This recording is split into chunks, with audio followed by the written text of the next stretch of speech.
আল্লাহ রাব্বুল আলামিন 22 নম্বর পারা সূরা ফাতিরের 29 নম্বর আয়াতে বলেন, ইন্নাল্লাযীনা ইয়াতলুনা কিতাবাল্লাহ ইন্নাল্লাযীনা ইয়াতলুনা কিতাবাল্লাহি ওয়া আকামাস সালাহ ওয়া আনফাকু মিম্মা রাযাকনাহুম সিররান ওয়া আলানিয়াহ ইয়ারজুনা তিজারাতান লান তাবুর। আল্লাহু আকবার। আল্লাহ তাআলা বলেন তিনটা গুণ যে ব্যক্তির ভিতরে থাকে, ইন্নাল্লাযীনা ইয়াতলুনা কিতাবাল্লাহ, যে ব্যক্তি আল্লাহর কোরআনের তিলাওয়াত করে, কি করে? আল্লাহর কোরআনের তিলাওয়াতের গুণ যার ভিতরে থাকে।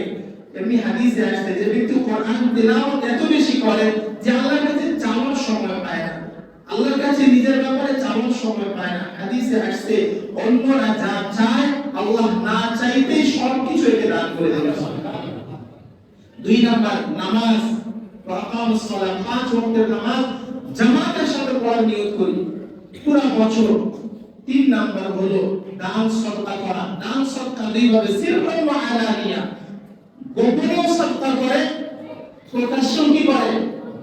কি করে? গোপনেও সদকা করে, প্রকাশ্যেও সদকা করে। দান সদকার ব্যাপারে আসে আমরা অনেক সময় ধোঁকার মধ্যে থাকি। অনেকে মনে করি যে দান সদকা মনে হয় গোপনে দিতে হয়, মানুষের সামনে দিলে মনে হয় ইখলাস নষ্ট হয়ে যায়। না, বিষয়টা এরকম।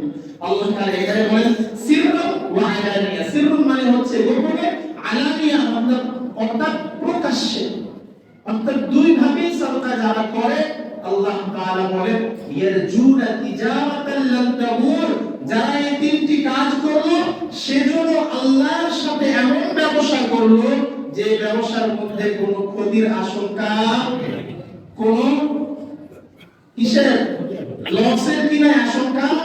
এই ব্যবসা করবো ইনশাআল্লাহ, আল্লাহর সাথে এই ব্যবসা করবো ইনশাআল্লাহ।